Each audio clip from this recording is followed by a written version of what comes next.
Hello दोस्तों। हमारे इस चैनल का नाम कुछ अलग हटके लग रहा है ना। ऊपरमाल स्वास्थ्य संस्थान।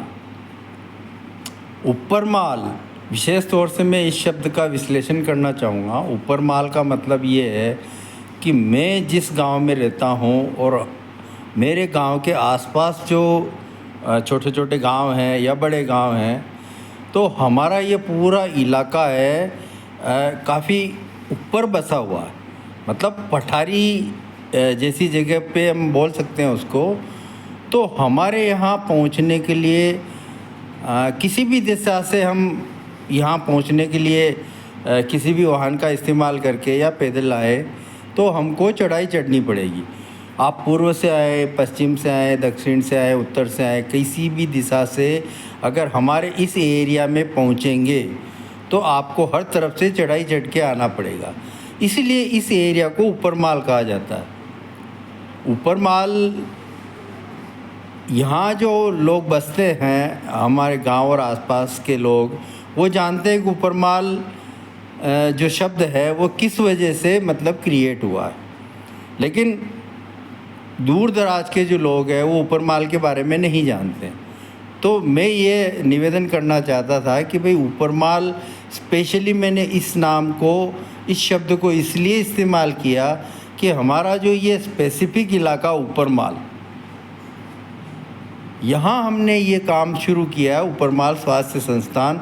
तो इस संस्थान को ऊपरमाल के नाम से सभी तरफ जहाँ जहाँ हमारी पहुँच हो पाती है तो ऊपरमाल स्वास्थ्य संस्थान के नाम से जाना जाए। तो हमारे इस एरिया के नाम की एक पहचान बने सब जगह पे। तो स्वास्थ्य संस्थान भी स्पेशली सोच समझ के रखे हुए दोनों शब्द। वैसे हो सकता था हेल्थ केयर सेंटर हो सकता था, हॉस्पिटल हो सकता था, निकेतन हो सकता था, सदन हो सकता था, बहुत सारे नाम हैं, लेकिन मुझे अच्छा लगा स्वास्थ्य संस्थान। तो ये ऊपरमाल स्वास्थ्य संस्थान है और शॉर्ट फॉर्म में हम इसको कह सकते हैं यूएसएस। अगर नाम पूरा बोलने में हमें असुविधा होती है, और स्वाभाविक है, असुविधा है भी सही, तो हम इसको शॉर्ट फॉर्म में यूएसएस के नाम से भी पुकार सकते हैं। अब आगे की बात यह है कि भाई यूएसएस, ये ऊपरमाल स्वास्थ्य संस्थान हमने क्यों शुरू किया।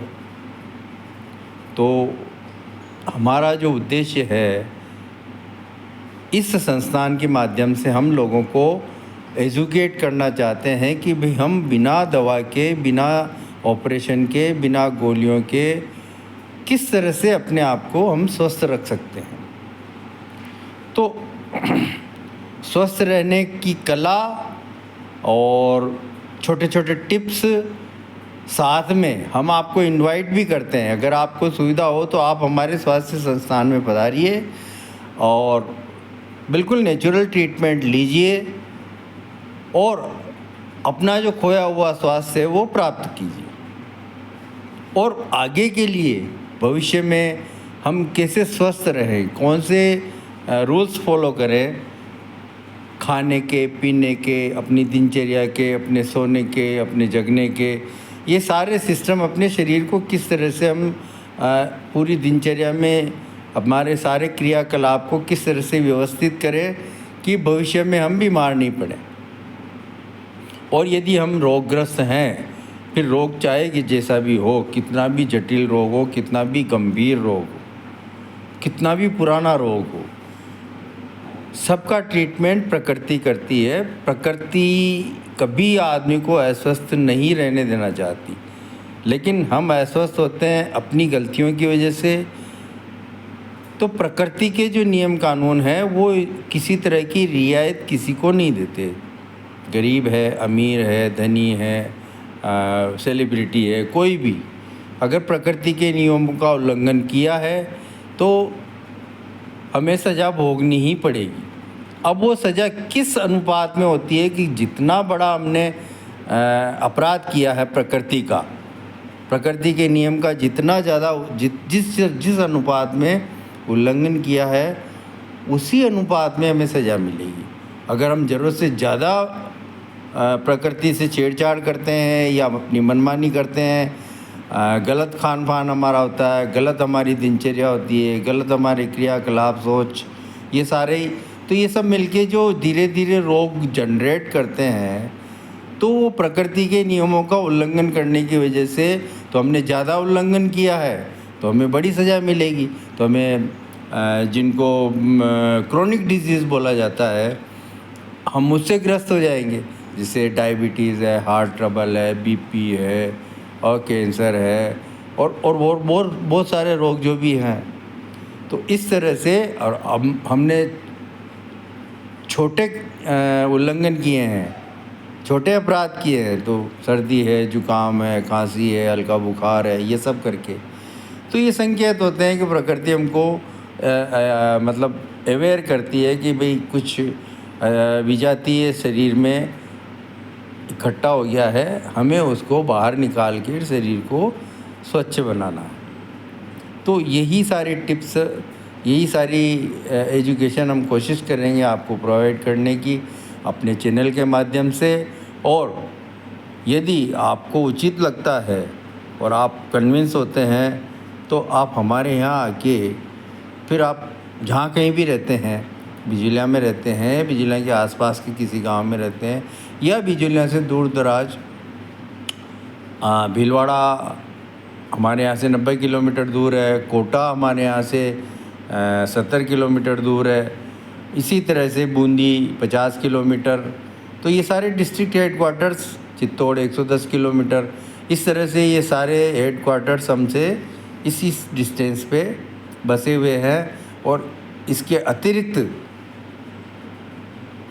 भी जो दूर दराज के इलाके के लोग हैं, अगर हमारे ऊपर आस्था रखते हैं, विश्वास रखते हैं, तो उन सभी का स्वागत है हमारे संस्थान में आके, और आप अपना स्वास्थ्य प्राप्त कर सकते हैं। हमारे यहाँ रहने की, खाने की और ऑब्जर्वेशन की, अपने ऑब्जर्वेशन में ट्रीट करने की, ये सारी सुविधाएं हम उपलब्ध आपको करवाएंगे।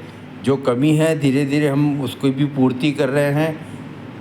तो आपका स्वागत है, और हम उम्मीद करेंगे कि आप जो दुष्चक्र चल रहा है स्वास्थ्य के प्रति, जो व्यवसायीकरण है, जो बिज़नेस बन गया है, आज शरीर एक व्यापार बन गया है, इलाज एक व्यापार बन गया है, तो उस व्यापार से आप अपने आप को मुक्त रखें और सही दिशा में सही रास्ता अख्तियार करें और अपने आप को स्वस्थ बनाएं।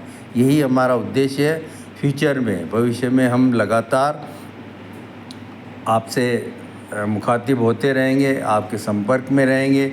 हमारे इस चैनल के माध्यम से स्वास्थ्य संबंधी जानकारियाँ, स्वास्थ्य संबंधी टिप्स, हमारे बिजलिया के में जितने हिस्टोरिकल प्लेसेस हैं, इसके अलावा हमारा चूँकि ये पथरीला इलाका है, सैंडस्टोन हमारे यहाँ का, बिजलिया का बहुत फेमस है, पूरे हिंदुस्तान में सप्लाई होता है, इवन एब्रॉड भी हमारा ये पत्थर यूज़ किया जाता है, इसका एक्सपोर्ट भी होता है, कई देशों में इसको काम में लिया जाता है और बहुत अच्छी क्वालिटी का इसको माना जाता है। वो इस वजह से यहाँ पे पिकनिक स्पॉट्स बहुत हैं, झरने हैं, पानी की जगह है घूमने फिरने की बारिश के दिनों में। तो सभी चीज़ों की जानकारी हम फ्यूचर में आपसे शेयर करते रहेंगे। आप हमारे साथ बने रहिए। अभी से मैं तो यह तो निवेदन करना धृष्टता समझता हूँ कि भाई चैनल को सब्सक्राइब भी कीजिए और लाइक्स भी कीजिए, ये कीजिए। वो तो नेचुरली अगर आपको हमारा काम अच्छा लगेगा, हमारी बातचीत अच्छी लगेगी, तो नेचुरली आपको खुद को लगेगा कि नहीं, ये चैनल या इस व्यक्ति को हमें लगातार सुनते रहना चाहिए, अच्छी जानकारी मिल रही है या अच्छा लग रहा। तो ये सभी निवेदन करते हुए मैं आपसे अभी फ़िलहाल विदा चाहूँगा। शुरुआत है, कृपया हमारे चैनल से जुड़े रहें और हमारा उत्साहवर्धन करते रहें। बहुत बहुत धन्यवाद।